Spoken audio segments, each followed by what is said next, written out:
स्वागत है आपका विज्ञान वृक्ष पे, जो बीएससी के स्टूडेंट्स और एस्पायरिंग स्कॉलर्स के लिए ज्ञान और सफलता का एक अनोखा साथी है। हेलो एवरीवन, विज्ञान वृक्ष में आपका स्वागत है।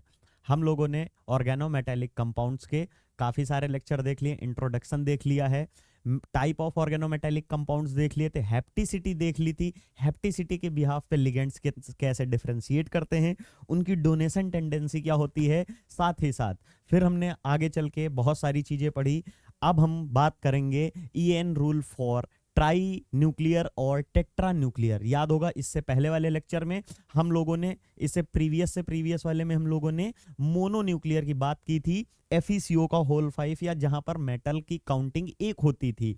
जब भी बात आती है बाई न्यूक्लियर ऑर्गेनोमेटेलिक कॉम्प्लेक्सेस, तो वहां पर जो मेटल का काउंट होता है वो 2 होता है। सिमिलरली जब बात आती है ट्राई न्यूक्लियर ऑर्गेनोमेटेलिक कॉम्प्लेक्सेस, तो वहां पे मेटल का काउंट 3 होगा, और जहां टेट्रा न्यूक्लियर ऑर्गेनोमेटेलिक कॉम्प्लेक्स होगा वहां पे मेटल 4 होंगे। अब चलिए, सबसे इंपॉर्टेंट चीज क्या है, अपार्ट फ्रॉम मोनो न्यूक्लियर और बाई न्यूक्लियर, कौन कौन से? अभी हम लोग अगर एक ही एग्जांपल की बात करें तो FeCO का होल 5, कुछ ये पढ़ा हुआ था।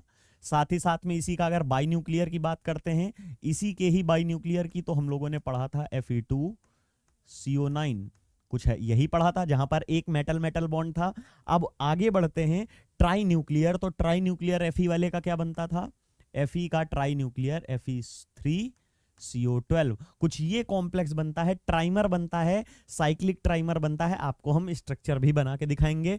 फिर नेक्स्ट है टेट्रा न्यूक्लियर ऑर्गेनोमेटेलिक कॉम्प्लेक्सेस। इसका एग्जांपल अगर आप देखेंगे तो इसका बेस्ट और सबसे ज्यादा यूज होने वाला कॉम्प्लेक्स है टेट्रा, ये डोडेकेन। देखिए जो 12 होता है, IUPAC नेम में आपको 1 से लेके 10 तक तो आता होगा, mono, by, try, tetra, penta, hepta, hexa, hepta, octa, और 9 के लिए नोन और 10 के लिए डेका यूज करते हैं आप लोग। लेकिन 11 के लिए जब जाते हैं तो वहां पे याद कर लीजिएगा, बहुत कम लोगों को पता होता है, उसे अनडेकेन बोलते हैं। जैसे एल्केन है तो उसे अनडेकेन बोलते हैं, 12 होता है तो उसे डोडेकेन बोलते हैं। तो इसी तरह यहाँ पे 12 लिखा हुआ है तो ये क्या हुआ, डोडेक। तो यहाँ पे 12 कार्बोनिल हैं तो डोडेक कार्बोनिल हो जाएगा, और टेट्रा कोबाल्ट हो जाएगा, क्योंकि 4 है। ये हमारा हायर ऑर्गेनोमेटेलिक्स के कॉम्प्लेक्सेस होंगे। इनकी कोई जरूरत नहीं है, सिंपली हम लोग सिर्फ अपना ईएन रूल कैलकुलेट करेंगे। पहले मोनो न्यूक्लियर के लिए कर चुके हैं, फिर बाई न्यूक्लियर के लिए कर चुके हैं, अब ट्राई न्यूक्लियर और टेट्रा, मतलब जहां पे 3 मेटल एंड 4 मेटल्स प्रेजेंट होंगे, उसके लिए ईएन रूल। ये क्यों कर रहे हैं? सिर्फ इसीलिए देखने के लिए कि जो भी हमारे कॉम्प्लेक्सेस ईएन रूल को फॉलो करेंगे वो सारे स्टेबल होंगे, और साथ ही साथ वो इनर्ट टाइप के होंगे, अच्छे सारे कंपाउंड होंगे। चलिए बात करते हैं the important example of A try nuclear. Tri nuclear का सबसे मोस्ट इंपॉर्टेंट एग्जांपल जो आप बार बार पढ़ेंगे, and tetra nuclear. Tetra nuclear का क्या है? देखिए ट्राई न्यूक्लियर का है Fe3CO12 है, किसका? ट्राई न्यूक्लियर का। वहीं जब बात करते हैं टेट्रा न्यूक्लियर की, तो उसका बेस्ट एग्जांपल है CO4CO12। ये CO बार बार याद रखिएगा, ये कोबाल्ट है, कार्बोनिल नहीं है। फिर आगे बढ़ते हैं, most of the carbonyl up to tetra nuclear. याद रखिएगा, most of the carbonyl mono nuclear, bi nuclear, tri nuclear और टेट्रा न्यूक्लियर, इन चारों में से अप टू टेट्रा न्यूक्लियर ओबे ईएन रूल। अब कंक्लूजन में आपको बता देता हूं, जो भी मेटल कार्बोनिल होते हैं, जब जैसे आपने मोनो न्यूक्लियर में देखा, बाई न्यूक्लियर में देखा, अब हम लोग ट्राई न्यूक्लियर में देख रहे हैं, ऐसे ही अभी आगे टेट्रा न्यूक्लियर में देखेंगे। ये सारे के सारे मोस्ट ऑफ द टाइम क्या करते हैं, ईएन रूल को फॉलो करते हैं। ईएन रूल को फॉलो करने का मतलब, ईएन रूल को फॉलो करने का मतलब क्या है कि ये लिगेंड से इलेक्ट्रॉन लेने के बाद नेक्स्ट नोबल गैस की कॉन्फ़िगरेशन को अटेन कर लेते हैं, और जैसे ही नेक्स्ट नोबल गैस की कॉन्फ़िगरेशन को अटेन करेंगे तो ये स्टेबल हो जाएंगे एज ए नोबल गैस। चलिए बात करते हैं फिर taken consideration for calculating effective atomic number, मतलब वही EN rule. The proper counting also help in the structure determination. आप याद रखिएगा, ये काफी हेल्पफुल होती है। आगे चल के आप याद करेंगे जब हम लोग 18 इलेक्ट्रॉन रूल पढ़ेंगे तो वहां पे थोड़ी सी प्रॉब्लम क्रिएट करता है कि मेटल मेटल बॉन्ड कितने हैं। तो EAN रूल हेल्प करता है कि हमारा इफेक्ट स्ट्रक्चर का डिटर्मिनेशन, मतलब स्ट्रक्चर कैसा है, उसमें कितने मेटल मेटल बॉन्ड हैं, कितने कार्बोनिल टर्मिनल हैं, कितने वहां पे ब्रिज में हैं, ये सारी चीजें हेल्प करती हैं। ये हमारा EAN रूल का एक प्रकार का एप्लीकेशन पार्ट है। EAN रूल आप क्यों पढ़ रहे हैं? सबसे पहले to determine the stability of complex. If the complex obeys EAN rule that mean it is stable. और सेकंड क्या है? To determine the structure. Structure कैसे डिटरमाइन करेंगे? उसमें कितने number of metal metal bond है, कितने CO ब्रिजिंग पे है, टर्मिनल है। ये वैसे जनरली CO का मतलब कार्बोनिल का ब्रिजिंग पे होना और टर्मिनल पे होना हम किसी भी चीज से नहीं बता सकते हैं। उसका सिर्फ और सिर्फ एक ही फैक्टर होता है, that is spectroscopic data. Spectroscopic data ही हमको बताता है कि हमारा जो CO ग्रुप है मतलब कार्बोनिल ग्रुप है वो टर्मिनल पर है या ब्रिजिंग पर है। वहां जो स्ट्रेचिंग फ्रीक्वेंसी होती है IR स्पेक्ट्रोस्कोपी, वो हमें बताती है कि जो हमारा कार्बन मोनोऑक्साइड है या CO जो ग्रुप है वो टर्मिनल पोजीशन पे प्रेजेंट रहा है या ब्रिजिंग पोजीशन पे रहा है। तो कहीं ना कहीं रफली EAN रूल के सबसे पहला फैक्टर क्या है? एप्लीकेशन, कि ये स्टेबिलिटी चेक करता है। जो भी स्टेबल होंगे वो EAN रूल को फॉलो कर रहे होंगे, या इसका वाइस वर्सा भी बोल सकते हैं कि जो EAN रूल को फॉलो कर रहे होंगे वो स्टेबल होंगे, पहली चीज। दूसरा, स्ट्रक्चर का डिटर्मिनेशन में मेटल मेटल बाउंड काउंट करने में हेल्प करता है। Let us evaluate how many metal metal bond will be there in इसमें। अब वो खुद ही कह रहा है, कैसे डिटरमाइन करेंगे वो हम आगे नेक्स्ट स्लाइड में देख लेते हैं। उससे पहले आप सभी को बता देते हैं, विज्ञान वृक्ष आपके लिए फुल रिकॉर्डेड सेमेस्टर कोर्स लाया है। अगर आप इंडिया की किसी भी यूनिवर्सिटी में पढ़ रहे हैं तो आपके लिए आपकी यूनिवर्सिटी के सिलेबस के according topic wise, unit wise full content recorded मिलेगा, वीडियो कंटेंट मिलेगा। साथ ही साथ में जो भी पढ़ाया जाएगा उसकी PDF भी आपको दी जाएगी। आप अभी तुरंत जाके एप्पल स्टोर से या प्ले स्टोर से जाके विज्ञान वृक्ष ऐप को डाउनलोड कर सकते हैं। फेसबुक, टेलीग्राम, इंस्टाग्राम वगैरह आप हर जगह उसको फॉलो कर सकते हैं विज्ञान वृक्ष को, जिससे आपको विज्ञान वृक्ष में आने वाली नई वीडियोस का, नए कंटेंट का आपको नोटिफिकेशन मिलता रहेगा। अगर आप BSc में हैं तो आप यही चाहते होंगे कि आपकी हायर एजुकेशन थोड़ी अच्छी हो, उसके लिए विज्ञान वृक्ष ने डिजाइन किया है well mannered CUET PG recorded course, जो कि आपको दिया जाता है बहुत ही अफोर्डेबल प्राइजेस में। CUET PG के थ्रू आप इंडिया की अच्छे अच्छे कॉलेजेस में एडमिशन पाते हैं, सेंट्रल यूनिवर्सिटीज में। लेकिन अगर आप चाहते हैं कि सेंट्रल यूनिवर्सिटीज से भी कुछ ज्यादा मिले तो आप क्या कर सकते हैं? आप इंडिया की टॉप मोस्ट IITs में एडमिशन ले सकते हैं थ्रू IIT JAM एग्जाम, जिसका विज्ञान वृक्ष ने बहुत ही वेल मैनर डिजाइन कर एक आपको पैटर्न वाइज पूरा कंटेंट दिया हुआ है रिकॉर्डेड फॉर्म में, वो भी मिनिमम से मिनिमम चार्जेस पर। तो आप इसके थ्रू IIT में जाने का अपना सपना पूरा कर सकते हैं। अगर आप कह रहे हैं सर हम तो मास्टर कर चुके हैं, विज्ञान वृक्ष हमारे लिए क्या रखा हुआ है, तो विज्ञान वृक्ष ने आपके लिए IIT गेट और CSIR नेट के जैसे जो रिकॉर्डेड कंटेंट है वो आपको प्रोवाइड करता है। अगर आप मास्टर कर चुके हैं तो CUET और IIT JAM और ये सेमेस्टर आपके किसी काम के नहीं है, लेकिन आपके लिए IIT गेट और CSIR नेट जो है ब्रह्मास्त्र की तरह काम आएगा। IIT गेट में अगर आप देखेंगे तो आपको बहुत ही अच्छा डिजाइन कंटेंट मिलेगा, टेस्ट सीरीज मिलेगी, जिससे आपकी प्रिपरेशन इनहेंस होगी। आपका अगर IIT गेट में अच्छा होता है, रैंक अच्छी आती, आपको डायरेक्ट इसरो जैसी जगहों पर इंटरव्यू के बिहाफ पे जॉब मिलती है। CSIR नेट अगर आप कर लेते हैं तो उसके थ्रू अगर आप कहीं PhD के लिए इनरोल होते हैं तो आपको JRF मिलती है। गवर्नमेंट ऑफ इंडिया की तरफ से आपको कंटिन्यूअस 5 ईयर स्कॉलरशिप या फेलोशिप मिलती रहती है। चलिए मूव करते हैं हम अपना नेक्स्ट टॉपिक जो था, कौन सा पढ़ रहे थे? Try nuclear organometallic complexes. Try nuclear organometallic complexes है तो ये रहा उसका मेन एग्जांपल जो पीछे पढ़े थे। ये हमारा है Fe3CO4, यहाँ पे CO4 की जगह FeCO3 यहाँ 12 कर लीजिएगा, 4 की जगह 12 कर दीजिएगा। तो ये है। तो नंबर ऑफ Fe एटम कितने हैं, यहाँ पे 3 है। तो 3 इंटू जो बेसिक पहले था, जो मैंने आपको फर्स्ट मोनो न्यूक्लियर के लिए पढ़ाया था, वही बाई न्यूक्लियर के लिए, वही ट्राई न्यूक्लियर के और वही टेट्रा न्यूक्लियर के लिए होगा। मतलब जो भी आपने मोनो, बाई, ट्राई, टेट्रा चारों के लिए सिमिलर पैटर्न होगा।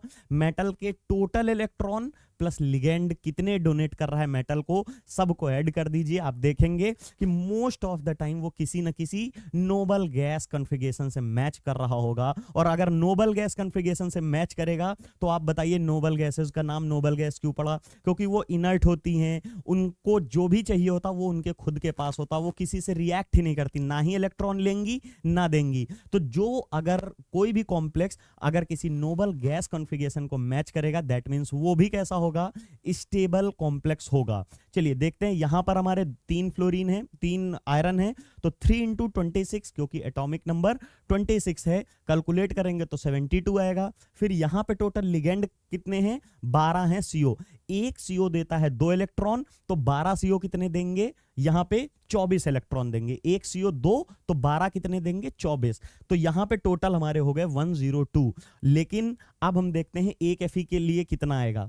तो 3 Fe के लिए है 102 इलेक्ट्रॉन्स, तो एक के लिए कितना होगा, तो उसको हम डिवाइड कर देंगे 3 से। और जैसे ही आप 102 को डिवाइड करेंगे 3 से, तो आप देखेंगे कि 34 इलेक्ट्रॉन पर Fe एटम आएगा। और जैसे पर Fe एटम 34 आया, तो बताइए ये क्या नोबल गैसेस कॉन्फ़िगरेशन है? बिल्कुल नहीं है सर, क्योंकि नोबल गैस कॉन्फ़िगरेशन किसकी, क्रिप्टॉन की होती है 36। और जैसे ही हम फिर कहेंगे अब क्या प्रॉब्लम आ रही है, दैट मीन्स यहां कुछ तो गड़बड़ हुई है। तो गड़बड़ कुछ नहीं हुई है, हम लोग भूल गए थे मेटल मेटल बॉन्ड काउंट करना। थोड़ी देर पहले ही मैंने अभी बताया था आपको कि जो EAN रूल है वो हेल्प करता है स्ट्रक्चरल डिटर्मिनेशन में। तो अब बात आती कैसे, तो वो यहां से प्रूफ हो रहा है। देखिए टोटल इलेक्ट्रॉन हमारे एक Fe के लिए कितने आए, 34 आए। इसका मतलब कहीं ना कहीं लैग कर रहा है।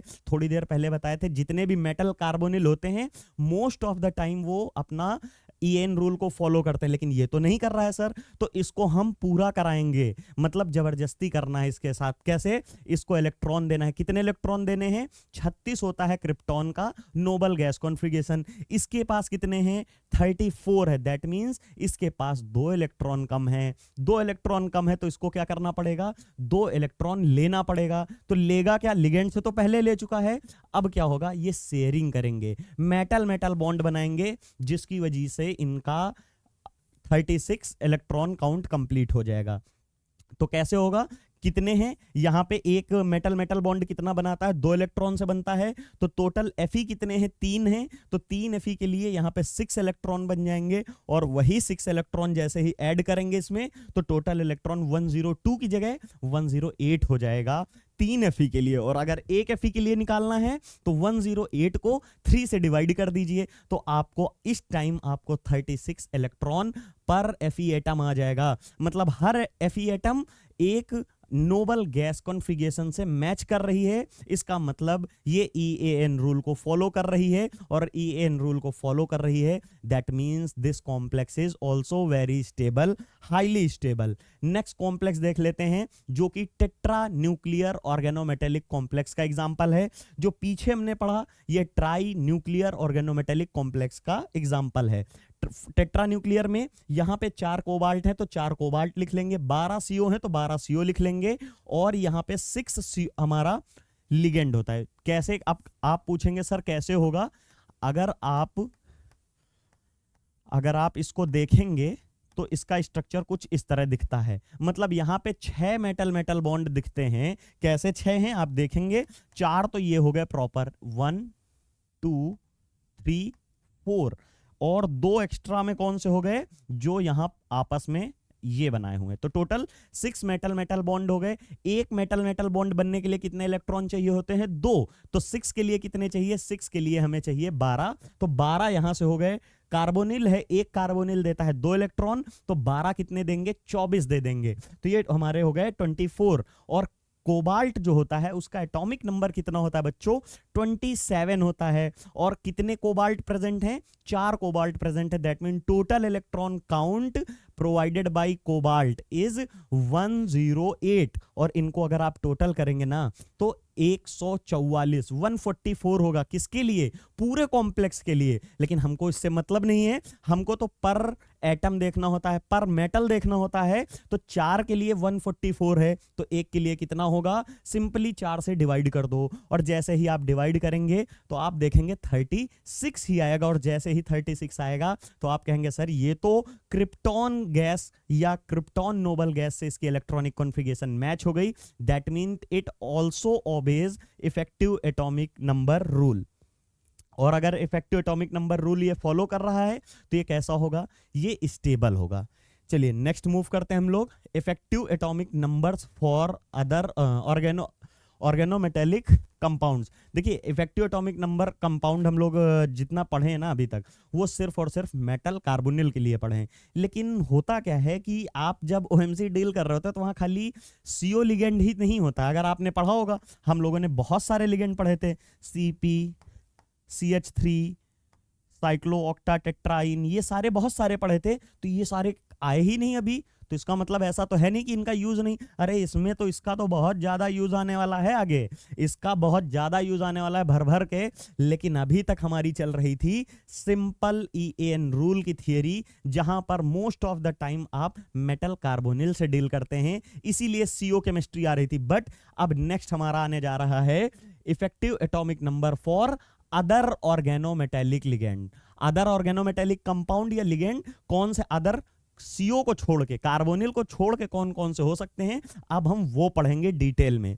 तो क्या कह रहा है? We have shown in the previous section, जो अभी पीछे पढ़ा है जस्ट, क्या EAN rule applies very satisfactorily in case of metal carbonyl. बिल्कुल सही बात है। हमने जितने भी मेटल कार्बोनिल आज तक अभी पढ़े हैं, पीछे जितने भी पढ़े हैं, वो चाहे जैसे अपना EAN रूल कंप्लीट करते हैं, लेकिन वो कर ही लेते हैं, चाहे चार्ज करके, चाहे न्यूट्रल फॉर्म में हो। न्यूट्रल फॉर्म में अगर कंप्लीट कर रहे हैं तो बेस्ट है, नहीं अगर न्यूट्रल में हो रहे हैं तो वो क्या करते थे? जबरदस्ती इलेक्ट्रॉन कहीं से विड्रॉ कर लेते थे और चार्ज फॉर्म में आने के बाद अपना EAN रूल कंप्लीट करते हैं। उसी तरीके से अगर मान लीजिए उनके पास नोबल गैस से थोड़े ज्यादा इलेक्ट्रॉन हो गए तो वो लूज करने के बाद बन रहे थे, जैसे MnCO का होल 6, यहां पे एक इलेक्ट्रॉन लूज करने के बाद बनता है, और यहां पे MnCO का होल 5 निगेटिव, इसमें एक इलेक्ट्रॉन लेने के बाद बनता है। और न्यूट्रल फॉर्म में तो ये स्टेबल ही नहीं होता। क्यों? क्योंकि ये 35 इलेक्ट्रॉन होते हैं,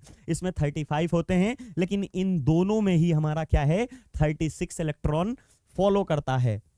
अब बात आती है, ये तो हो गई, लेकिन क्या जो अब इनके अलावा लिगेंड पढ़ेंगे, क्या उसमें भी हमारा EAN रूल उतना ही सेटिस्फैक्टरली अप्लाई होगा जितना प्रीवियस सेक्शन में होगा? चलिए आइए हम देखते हैं। The rule can similarly be applied to a variety of organometallic compound. जो EAN रूल अभी पढ़ा है वो आगे वैरायटी ऑफ ऑर्गेनोमेटेलिक कंपाउंड्स में सिमिलरली ही एक्ट करेगा। फिर क्या है? The number of electron provided by ligand in case of organometallic chemistry are. याद रखिएगा, CO के लिए तो हमने पढ़ लिया 2।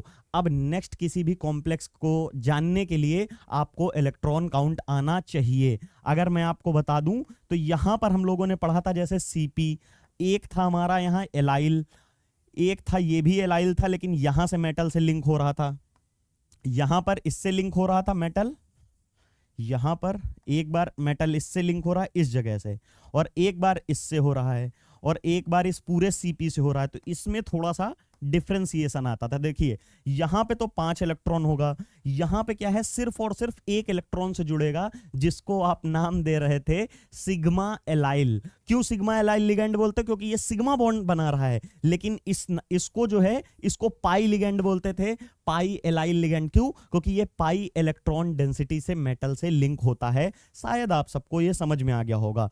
अब आपके सामने कुछ लिगेंड हैं, उनका इलेक्ट्रॉन काउंट है, जो कि मोस्ट ऑफ द टाइम आपको यूजफुल होगा आगे के आने वाले लेक्चर्स में और आगे आने वाले जो भी पोर्शन हमारा बचा हुआ है। क्या है? ये लिगेंड्स हैं। ये याद रखिएगा, यहाँ पे H रेडिकल बना है। हाइड्राइड नहीं है, ना ही ये प्रोटॉन है। हाइड्राइड क्या होता है? जब भी हाइड्रोजन एटम होता है, हाइड्रोजन एटम न्यूट्रल, एक इलेक्ट्रॉन, उसके ऊपर क्या होता है, अगर एक इलेक्ट्रॉन आ जाता है तो उसे हाइड्राइड बोलते हैं और उसके पास 2 इलेक्ट्रॉन हो जाते हैं। और जैसे ही हमारा एक जो H होता है, हाइड्रोजन एटम है, उससे एक इलेक्ट्रॉन को अगर लूज कर दीजिए, निकाल दीजिए, तो वो प्रोटॉन बन जाता है। जब एसिड जो करता है, जहां पे एसिड होते हैं, एसिड यही तो करता है, H+ निकाल देता है। तो जो H+ निकलता है उसके पास 0 इलेक्ट्रॉन होते हैं। यहां पे H रेडिकल है, मतलब ये क्या है, एक इलेक्ट्रॉन इसके पास है। Cl के पास एक इलेक्ट्रॉन है, रेडिकल नहीं बना है, वो एटम है, बस खाली यहां पर रेडिकल की फॉर्म में दिखाने का मतलब है कि ये सारे एलिमेंट एक देंगे। अब याद आया होगा, जस्ट पीछे पड़ा है sigma allyl. Sigma allyl ligand कौन सा होता है? CH2 CH2 और यहां डबल बॉन्ड, यहां से जब ये मेटल से लिंक होता है, इस वाले पोर्शन से किसी एक कार्बन से, इसमें हेप्टिसिटी भी 1 होती है, तो इस तरह में सिर्फ और सिर्फ एक ही लिगेंड या एक ही इलेक्ट्रॉन डोनेट करता है ये। और अगर ये पूरी पाई इलेक्ट्रॉन पाई एलाइल होगा तो वो कितने करेगा? वो 3 इलेक्ट्रॉन करेगा। वो कितने करता है? 3 करता है। R रेडिकल, रेडिकल नहीं है, कुछ नहीं है, जैसे यहां पे CH3 है, ये R कुछ भी हो सकता है, C2H5 हो सकता है, C3H7 हो सकता है, कोई भी एल्काइल ग्रुप है यहां पे। इसका इलेक्ट्रॉन काउंट कितना है? Number of electron donated 1। ये मैं इसलिए बता रहा हूं, अगर मैं भी आपके सामने कॉम्प्लेक्स लिख दूं, M, मान लीजिए Fe, Cp, CH3, Cl, इसको अगर आपको इलेक्ट्रॉन काउंट करना होगा तो मेटल का तो आपको पता था EN रूल की वजह से, Cp का आपको पता है, चलिए 5 होता है। अब ये Cl और CH3 कितना करेंगे तो याद करना पड़ेगा। उसी के लिए एक बार पहले आपको हम ये बता देंगे कि कितना इलेक्ट्रॉन कौन डोनेट करता है, उसके बाद हम नेक्स्ट लेक्चर में अपना डील कर लेंगे कि कैसे काउंटिंग होगी। याद होगा अगर आपको, तो ये सारे लिगेंड हम लोग पढ़ चुके हैं, लेकिन इनकी इलेक्ट्रॉन काउंट नहीं, इनकी हेप्टिसिटी पढ़े थे कि कितने number of carbon atom attached with a metal directly of a same ligand. याद रखिएगा, what is the definition of hapticity, कई बार आपको रिपीट कर चुका हूं, फिर से बता देता हूं। Hapticity, the number of carbon atom directly linked with a metal of a same ligand. Ligand change नहीं होना चाहिए, ये बात थी। तो यहां पर फिर बात आती है H-, वही आ गया हाइड्राइड। H जो होता है, H एटम, हाइड्रोजन एटम, वो किसी से एक इलेक्ट्रॉन ले लेता है तो उसके ऊपर आता है नेगेटिव चार्ज और उसे बोलते हैं हाइड्राइड। और जैसे ही हाइड्राइड आएगा तो देखिए इलेक्ट्रॉन काउंट कितना हो गया? 2, क्योंकि इसके पास तो 2 हो गए। हाइड्रोजन के खुद के पास एक होता है और एक उसने कहीं बाहर से किसी से भी लिया हो, कैसे भी आया हो, लेकिन है यहाँ पे 2, तो डोनेट 2 कर सकता है। दैट मीन्स जब H+ हाइड्रोजन एटम की बात आएगी तो वहां पर एक ही करेगा, लेकिन जहां हाइड्राइड की बात आएगी तो वहां आपको इलेक्ट्रॉन काउंट 2 रखना है, ये इंपॉर्टेंट है, याद रखिएगा। फिर बात आती है एराइल। एराइल क्या है? जो फेनाइल पढ़ते हैं, बेंजीन वाली। तो अगर यहां पर कुछ ऐसे है, अगर नॉर्मली ये यहां से एक हाइड्रोजन हटा के किसी से लिंक हो जाए, मान लीजिए यहां से, तब एक करता है, लेकिन ध्यान दीजिएगा ये निगेटिव चार्ज है। और निगेटिव चार्ज होने का मतलब क्या है कि जो H गया है वो H+ के फॉर्म में गया है। एक तो इस कार्बन का खुद का इलेक्ट्रॉन होगा, तो नॉर्मली ये लिंक होता है तो एक ही से होता है, लेकिन यहां पर कोई आने वाली, मान लीजिए हाइड्रोजन ही था, तो हाइड्रोजन खुद चला गया H+ की फॉर्म में, मतलब अपना भी इलेक्ट्रॉन यहीं छोड़ गया। तो जैसे ही अपना इलेक्ट्रॉन छोड़ जाएगा तो यहां फॉर्म हो जाता है निगेटिव चार्ज, और एक इलेक्ट्रॉन एक्स्ट्रा छोड़ के गया है तो एक निगेटिव चार्ज एक्स्ट्रा आता है, वही हमने यहां रिप्रेजेंट किया है। फिर CH3 के केस में भी बिल्कुल सिमिलर है, इन दोनों का भी इलेक्ट्रॉन, इन तीनों का इलेक्ट्रॉन 2 है। और क्या है फिर? एल्कीन। एल्कीन क्या था? याद करिए, वो कहां से डोनेट करती थी? पाई बॉन्ड से डोनेट करती थी। और पाई बॉन्ड में, एक बॉन्ड बनाने में, चाहे सिग्मा हो, चाहे पाई हो, चाहे डेल्टा हो, कोई भी बॉन्ड हो, उनको बनाने के लिए 2 ही इलेक्ट्रॉन लगते हैं।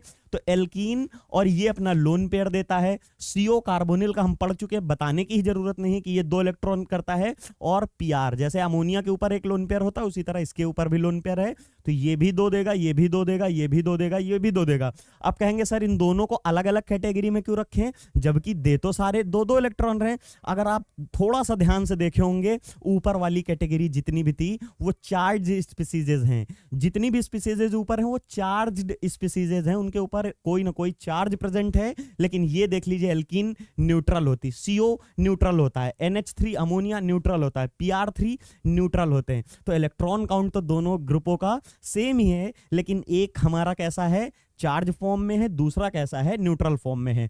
फिर बात आती है ये डाइईन। डाइईन क्या होती है, अगर आपको याद होगा साइक्लोब्यूटाडाइन, लेकिन इसमें तो 4 बॉन्ड हैं। ध्यान दीजिए आगे क्या लिखा है, ईटा 2। ईटा 2 होने का मतलब क्या है, वहां पर जो भी डोनेशन हुई है अपने एक ही बॉन्ड से हुई है, मतलब यहां से हुई है, और 1 और 2।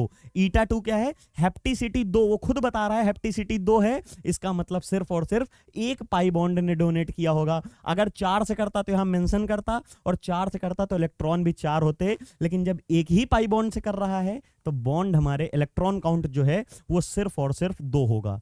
शायद ही आपको ये समझ में आ गया होगा।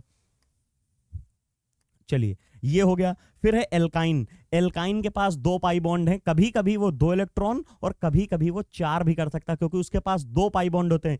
जस्ट अभी यहां एल्कीन में बताया 1 पाई बॉन्ड 2 करता है, लेकिन एल्कीन के पास तो 2 पाई बॉन्ड हैं, और एक मेटल को इधर से दिया, एक इधर से दिया, तो टोटल कितने दे सकता है, वो 4 दे सकता है। कभी कभी वो 2 इलेक्ट्रॉन भी देता है, वो मेंशन करेगा। जैसे यहां पे देखिए आपके सामने दिया है डाइईन एग्जांपल, इसके पास 2 पाई बॉन्ड हैं, लेकिन उसने साफ साफ मेंशन कर दिया ईटा 2 है। ईटा 2 होने का मतलब है कि वहां पर 2 इलेक्ट्रॉन ही सिर्फ डोनेट हो रहे हैं। उसी तरह एल्काइन जो होता है उसमें 2 पाई बॉन्ड होंगे, और रिप्रेजेंट करेगा कि 2 कर रहा है, 4 कर सकता है, लेकिन कर 4 सकता है क्योंकि 2 पाई बॉन्ड इसके पास होते हैं। ब्यूटाडाइन, इसके पास भी 2 पाई बॉन्ड है तो 4 इलेक्ट्रॉन। साइक्लोब्यूटाडाइन सेम चीज है, वो जो अभी ऊपर यहां स्ट्रक्चर बनाई थी वही है इसका, साइक्लोब्यूटाडाइन और ब्यूटाडाइन, तो 4 इलेक्ट्रॉन डोनेट कर सकते हैं। फिर है पाई साइक्लोपेंटाडाइनाइल, तो इसका स्ट्रक्चर आपको पता है, यहां पे कुछ होता है और एक निगेटिव चार्ज पूरा होता है, और रेजोनेंस होती रहती है। हेप्टिसिटी 5 होती है, लेकिन 2, 2, 4 और ये 2 निगेटिव चार्ज का हम काउंट 2 करते हैं, और जैसे ही 2 काउंट करोगे तो 2, 2, 4 और ये वाला, ये हमारा 5 का हो जाएगा। यहां पे आप 6 कर लीजिएगा, ये 6 कर लीजिएगा। साइक्लोपेंटाडाई एनाइल जो है यहां पर आप इसको 6 कर लीजिएगा, ये 6 कर लीजिएगा। और बेंजीन का भी 6 होता है, बेंजीन का भी 6 होता है, और साइक्लोपेंटाडाई इनाइल आयन का भी हमारा 6 होगा। बेंजीन का 6 होता, बताने की जरूरत नहीं, 3 पाई बॉन्ड होते हैं, इसमें अभी बनाया था 6 हो गए। फिर है साइक्लोहेप्टा ट्राई एनाइल। साइक्लोहेप्टा ट्राई एनाइल कुछ कैसे बनेगा याद रखिए। अच्छा यहां पर एक चीज, 1 मिनट रुकिएगा, यहां पे 5 रखिएगा और यहां 6 ही रखिएगा। क्यों, यहां पे बात हो रही है साइक्लोपेंटाडाइनाइल की, यहां से डोनेशन होगी, और इतने मतलब सिर्फ और सिर्फ अपने इलेक्ट्रॉन डोनेट कर रहा है, तो इसकी डोनेशन 5 से ही होगी। उसी तरीके से यहां पे साइक्लोहेप्टा, यहां पे 7 इलेक्ट्रॉन बना लीजिए, ये रहा 3 पाई बॉन्ड और एक यहां से खुद का इलेक्ट्रॉन, मतलब 7 इलेक्ट्रॉन होंगे। इसमें कैसे होगा, पाई और एक खुद का, इन 5 से 2, 2, 4, 1, 5, यहाँ 2, 2, 4, 2, 6, 1, 7, इस तरह है। सिंपल है, इजी है, कुछ नहीं है। और यहां पर बेंजीन से कर रहा है, यहां पर बेंजीन से कर रहा है, तो 6 इलेक्ट्रॉन है सिंपली। और लास्ट वाला है cyclooctatetraene, that is also known as COT. और कॉट में 4 पाई बॉन्ड होते हैं, और एक पाई बॉन्ड 2 देता है, 2 मिलके 4 देंगे, 3 मिलके 6 देंगे, 4 मिलके 8 देंगे। शायद आपको ये सब समझ में आ गया होगा। अगर ये समझ में आ गया होगा तो इसी को ही हम आगे कंटिन्यू करेंगे अपने नेक्स्ट लेक्चर में।